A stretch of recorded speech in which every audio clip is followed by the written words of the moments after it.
저희에게 주신 말씀은 주님만이 이 나의 복이다라는 말씀입니다. 오늘 이 본문 2절에 내가 여호와께 아뢰되 주는 나의 주님이시오니 주밖에는 나의 복이 없나이다, 이렇게 고백하고 있습니다. 그래서 주님만이 나의 복이다, 이 한마디에 모든 것이 다 들어있다, 이렇게 말씀드릴 수 있습니다. 그래서 주님만이 나의 복이다, 이 말을 다른 말로 설명하면 오늘 이 본문 2절에는 주밖에는 나의 복이 없습니다, 이렇게 말씀하고 있잖아요. 이것을 좀 더 쉽게 설명하면 주님이 없는 복은 복이 아니다 라는 거죠. 그러니까 우리가 이 세상에서 아무리 많은 복을 받는다 할지라도, 세상적인 복을 받아도 주님이 없는 복이라면 그 복은 진짜 복이 아니다 라는 말씀입니다. 믿습니까? 이게 참 너무너무 소중하고 너무너무 은혜로워. 그래서 저도 한 주간 이 말씀 묵상하면서 그냥 뭐 다 필요 없어요. 주님만이 나의 복이다. 이 한마디면 다 끝나는 것 같아요, 모든 게. 그리고 주님이 없는 복은 복이 아닙니다. 또 이 한 말씀이 모든 것을 다 설명하고도 남는다라는 거예요. 요즘 저도 뉴스를 보면서 느꼈는데, 이제 항상 우리가 느끼는 거죠. 우리가 생각하기에 세상적으로 참 성공하고 그렇게 복받은 사람들이 왜 힘들어하는 부분들이 뉴스에 나와요.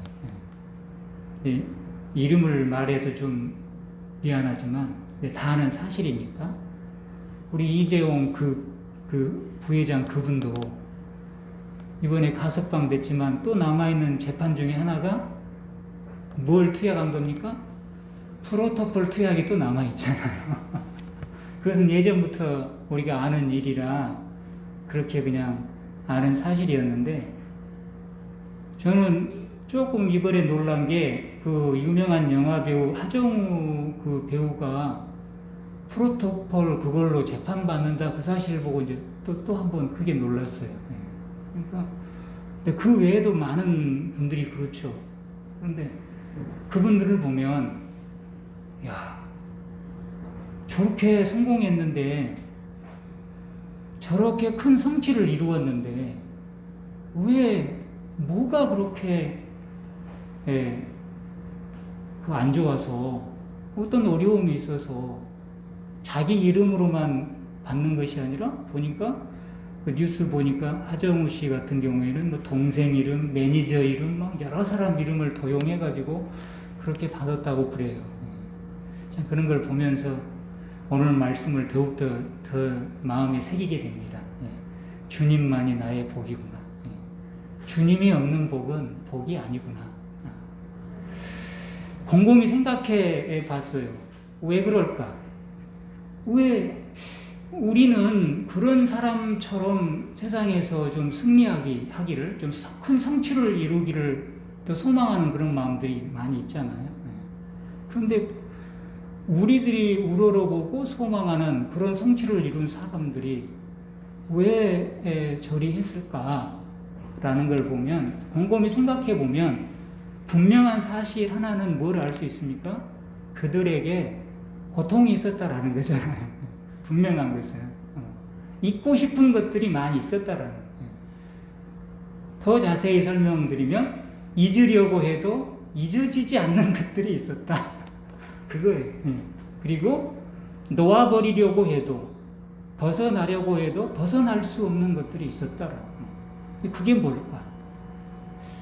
오늘 이 다윗의 이 고백을 통해서, 다윗의 이 찬양 시를 통해서 생각해 보면 그건 것 같아요. 오늘 말씀 1절도 다윗이 고백이 그거잖아요.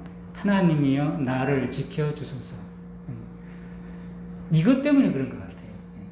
그러니까 우리도 이제 조금씩은 경험을 해보지만, 이제 우리는 그런 성취를 안 이루었기 때문에 그런 경험은 없지만, 그래도 세상 살면서 조금 느껴보면, 어떤 이 세상의 즐거움이라고 하는 것은, 그것은 지속 가능한 것이 아니다. 영원한 것이 아니다. 그거예요. 세상의 즐거움은 뭡니까? 조금 지나면 그것이 익숙해져 버려요. 더 이상 즐거움이 아니에요. 세상의 즐거움. 그렇다고 보면 이런 세상적인 큰 즐거움을 얻은 사람들은 우리가 보기에는 큰 즐거움 같지만 그 즐거움이 그들에게 시간이 지나면 더 이상의 즐거움이 아닌 거예요. 그러면 어떻게 되겠어요? 그것보다 더 큰 즐거움을 찾게 되겠죠. 그러다 보니까 이렇게 세상에 큰 성취를 이루고, 그리고 이렇게 많은 이 재력을 갖추고 많은 명성을 가진 사람들이 이제 그 즐거움을 쫓다가 마지막에 가는 그 코스 중에 하나가 이제 그런 프로토폴이나 이런 어떤 그런 마약 종류로 가는구나. 그걸 많이 느끼잖아요. 많잖아요. 아주 지도층 중에. 뭐 박지원 국정원장의 사위도 뭐 그 마약 그거 하고 가져오다가 또 지금 재판받고, 뭐 무슨 대기업 뭐 많잖아요. 그렇게 되는 것 같아요.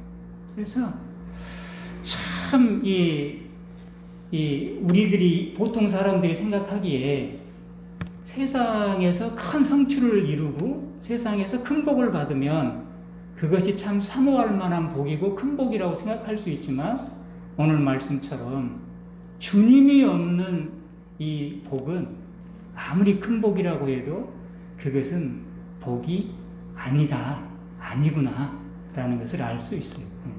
그렇잖아요. 이재용 부회장이 왜 프로토콜을 해야 잠을 잘까요? 참 아이러니잖아요. 아이러니. 이런 이 세상의 즐거움은 결코 만족감이 없다라는 거예요. 지속하지 않아요.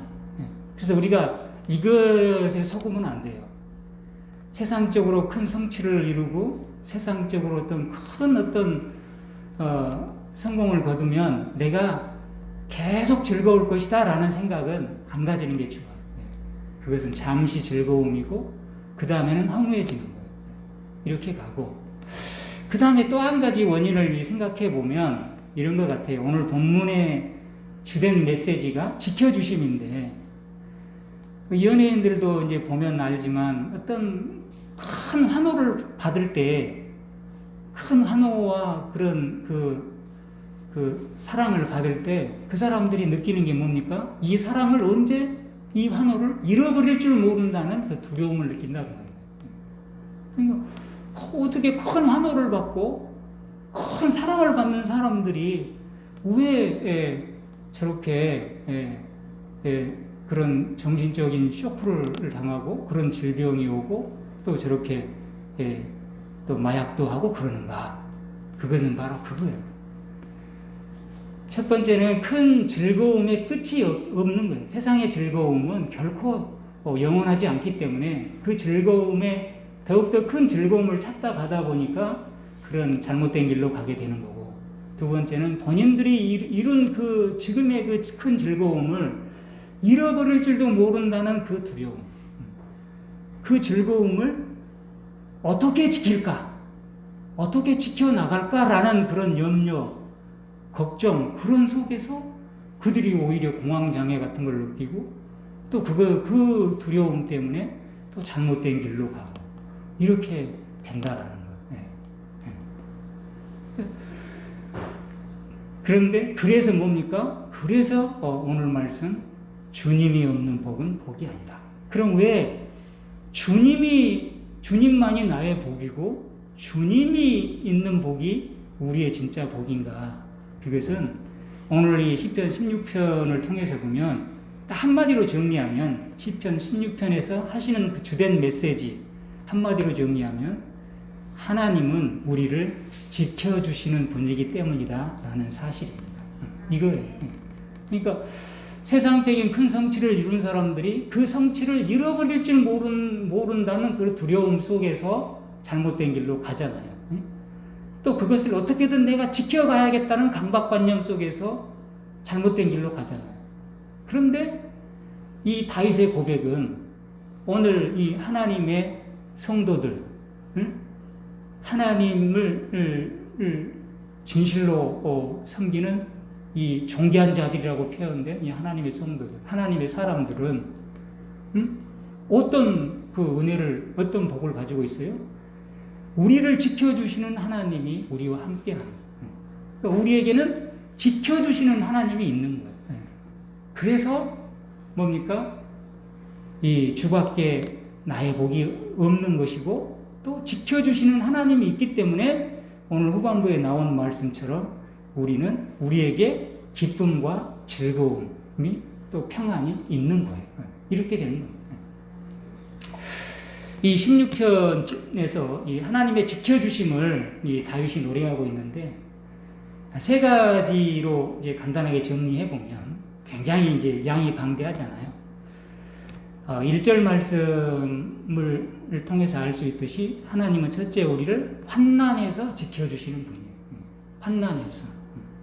하나님이여 나를 지켜주소서 내가 주께 피하나이다. 하나님은 환난에서 우리를 지켜주셔요. 우리가 환난을 당할 때 우리를 지켜줄 존재가 이 땅에 있느냐 없느냐, 이게 매우 중요한 일이잖아요. 내가 정말 막다른 골목에 갔을 때 내 옆에 있어줄 그런 사람이 있는가. 근데 다윗은 오늘 8절에도 하나님 앞에 고백하지만 내가 여호와를 항상 내 앞에 모시는 것은 뭡니까? 하나님은 항상 어디에 계세요? 나의 오른쪽에 계신다.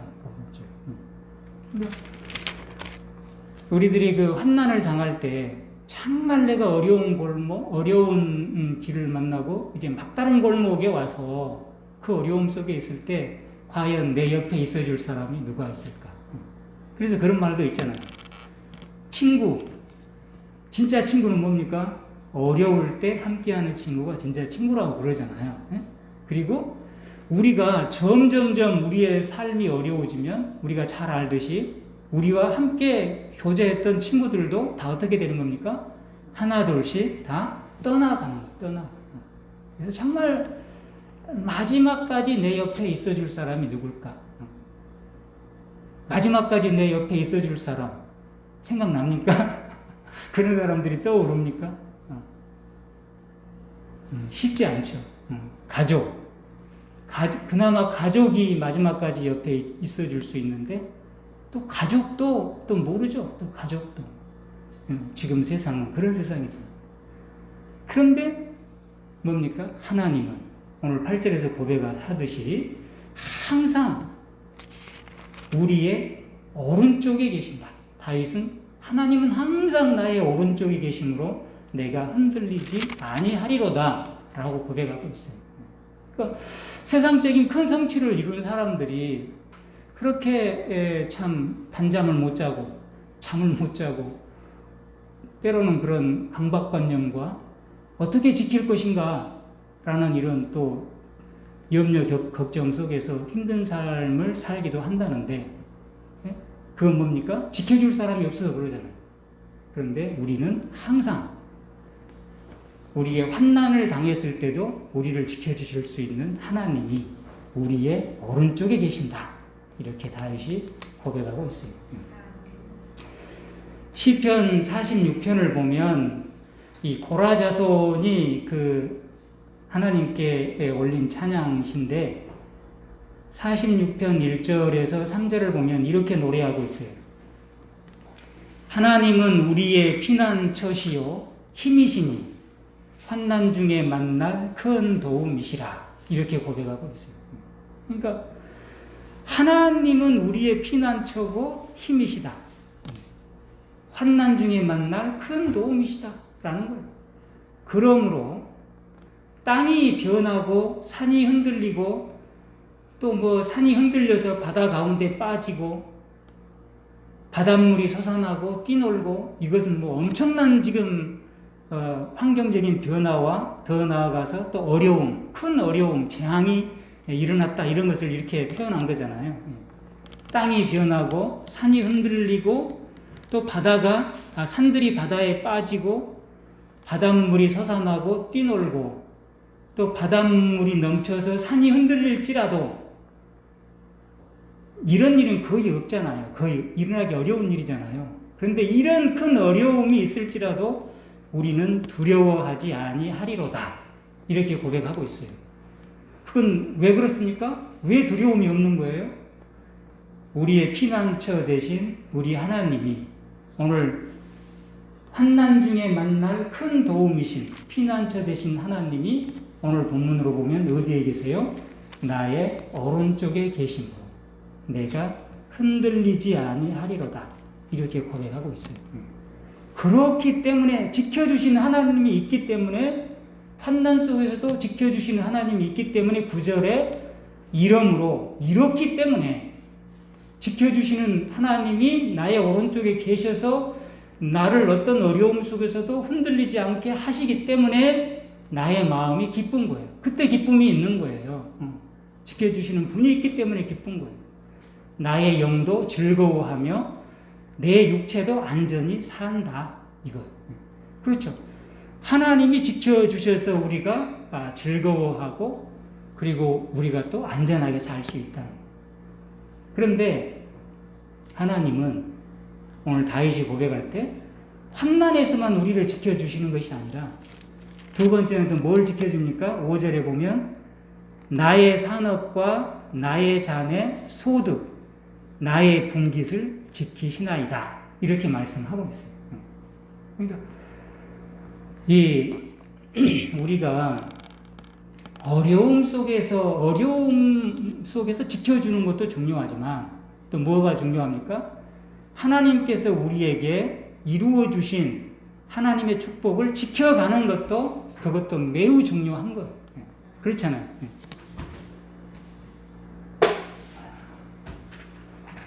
그러니까 지금 그 큰 성취를 서두에 소개해드렸던 큰 성취를 이룬 사람들이 그런 어떤 그 두려움 속에서 염려 속에서 그들이 마음의 평안을 얻지 못하고 많은 괴로움을 느꼈던 것은 그건 뭡니까?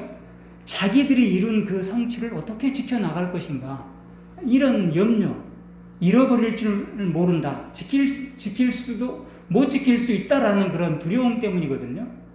그런데 우리 하나님은 환난 속에서도 지켜줄 뿐만 아니라 오늘 다윗이 우리에게 알려주는 그 고백은 우리의 산업과 우리의 소득, 우리의 분깃을 지켜주신다 이거예요.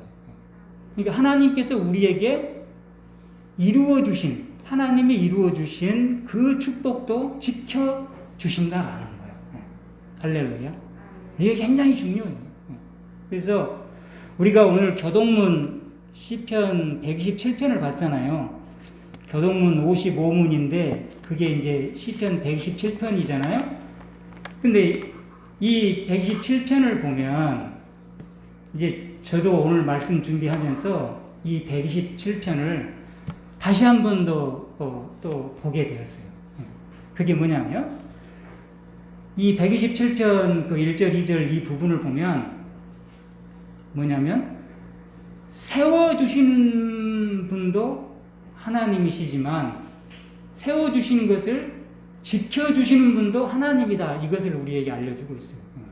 예전에는 이 127편을 보면서 주로 이런 생각만 했어요. 하나님이 세워주셔야 세울 수 있다. 이런 생각만 주로 많이 했는데 이제는 거기에다가 이제 뭘 더 추구하게 됐냐면 세워주시는 것도 하나님이 세워주셔야 세울 수 있지만 또 하나님의 은혜로 하나님이 세워주신 그 축복을 지켜가는 것도 하나님이 지켜주셔야 지킬 수 있다라는 것을 또 오늘 이 말씀을 보면서 깨닫게 되는 거예요. 그러니까 그래서 여호와께서 집을 세우지 아니하시면 세우는 자의 수고가 헛되다. 그러니까 뭡니까? 고린도전서 15장 10절 말씀처럼 모든 것은 하나님의 은혜다. 은혜다. 나의 나된 것은 하나님의 은혜다. 하나님이 세워주셔야 되죠.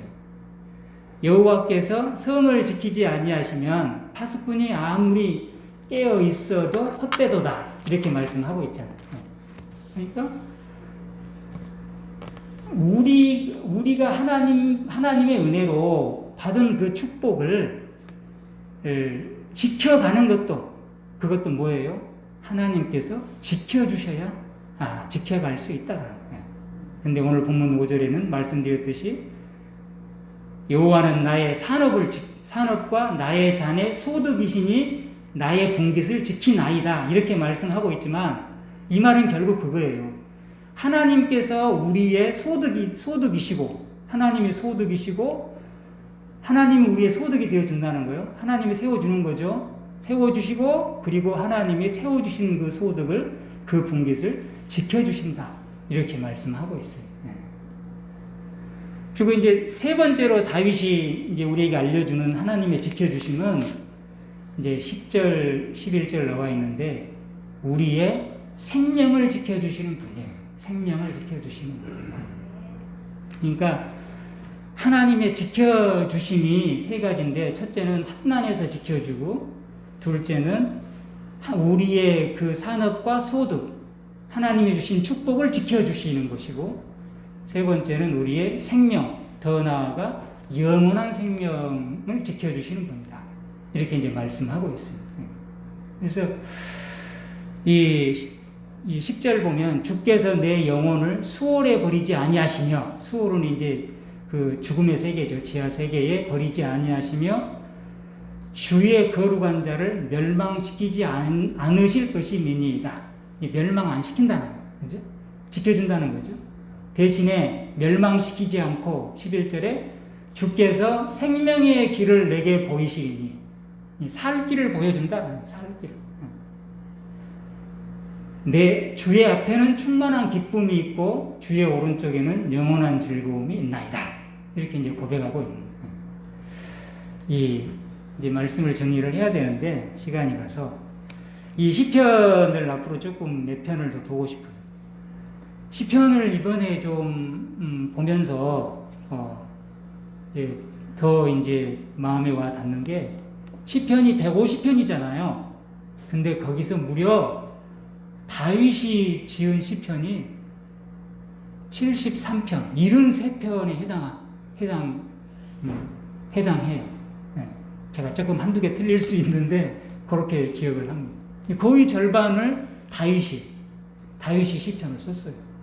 그래서 참, 정말 그 사실을 이제 알고 있었지만, 다시 한번 상기해 볼 때, 정말, 다윗이라는 사람은 정말 은혜의 사람이구나. 그리고 시편이 이게 찬양 노래잖아요. 하나님께 올리는 노래. 굉장한 그 다윗이 사울이 그 사탄이 들었을 때 그 악기를 연주해서 그 사탄을 물리치고 그랬잖아요. 하나님 은혜로. 다윗은 정말 시인이고 또 연주가구나. 정말 놀라운 시인이구나. 찬양 시인이구나. 그런 것을 알 수 있겠더라고요. 73편. 주옥같은 시편들을 썼어요. 그리고 고라자손도 성전에서 하나님 섬기는 자손이잖아요. 고라자손이 11편인가 이렇게 썼고, 또 하나님을 찬양하는 찬양대 자손인 아삽 자손이 12편을 썼고, 그리고 이제 그 모세의 시편이 90편 하나 있고, 그 다음에 솔로몬의 시편이 한 2개 정도 되고, 나머지가 이제 이름이 없는, 지은이가 없는 그런 그 시편들이에요. 그러니까 참 이 다윗은 정말 어떻게 보면 우리보다 더 악한 일도 많이 했어요. 다윗이 좋은 일도 많이 했지만 악한 일도 많이 했는데, 참 대단하다 라는 것을 느낄 수가 있었어요. 근데 보세요. 오늘도 이 즐거움이라는 것이 어디서 오는지를 그 핵심을 딱 집어주고 있잖아요. 그건 뭐예요? 하나님의 지켜주심 속에서 이 즐거움을 얘기하고 있는 거예요. 그럼 왜 다윗이 더 그러는가? 왜 주께서 내 영혼을 수월에 버리지 않고 이 거룩한 자를 멸망시키지 않고 대신에 생명의 길을 보여주시는가? 왜 이런 얘기를 다윗이 할까? 그건 우리가 잘 알듯이 다윗은 늘 상당한 세월을 어떤 삶을 살았어요? 쫓기는 삶을 살았잖아요. 그래서 다윗이 고백하기를 하나님, 저는 삶과 죽음이 한 걸음 차이밖에 안 납니다. 이렇게 고백을 했잖아요. 시편에서. 그러니까 다윗에게 있어서의 사느냐 죽느냐는 한 걸음 차이밖에 안 나요. 이 말은 한 걸음을 잘못 디디면 죽을 수도 있고 한 걸음을 잘 디디면 살 수 있는 이런 삶이라는 거예요. 다윗이. 또 다윗은 전쟁을 또 얼마나 많이 했습니까? 쫓기기도 많이 했고. 그러니까 이 다윗에게 있어서 그 중요한 것이 뭐였어요? 어려움 속에 내가 피할 곳이 어디가 있느냐? 어려움 속에서 나를 지켜 주실 분이 있다라는 거. 이게 엄청나게 큰 의미가 된 거예요. 어려움 속에서 내가 피할 곳, 환난에서 지켜주실 분. 그 다음에 또 다윗이 많은 복을 받았잖아요. 또 이루어주신 이 축복을 지켜주실 분. 그리고 근본적으로는 나의 생명을 지켜주실 분은 오직 하나님뿐이다. 근데 그 하나님이, 내가 그 하나님을 모셨더니, 내 앞에 모셨더니 그 하나님이 어디 계셨어요? 나의 오른쪽에 계셔서 나를 지켜주셔서 흔들리지 않게 하시고, 환난에도 흔들리지 않게 하시고, 그리고 생명의 길을 내 앞에 보내주셔서 내 생명을 지켜주시니, 환난에서 지켜주시고 나의 산업을 지켜주시고 또 내 생명을 지켜주시니 어떻게 되는 거예요?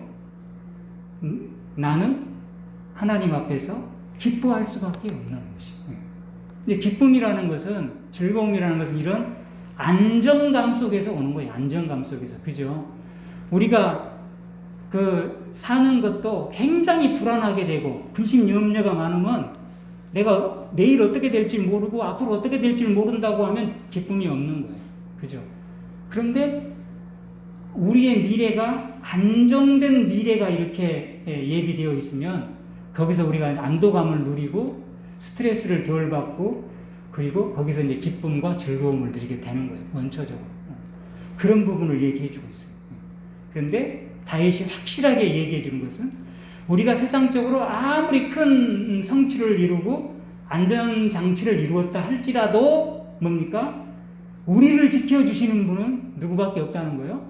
하나님밖에 없다라는 사실을 우리에게 알려주고 있어요. 근데 다윗이 뭐 세상적으로 실패한 사람이어서 이런 얘기를 한 것이 아니라 물론 다윗이 어렵고 힘든 그런 삶을 살기는 했지만 또 엄청나게 세상적으로 성공한 사람이었음에도 이런 고백을, 신앙의 고백을 하나님 앞에 하는 것을 보면 뭡니까?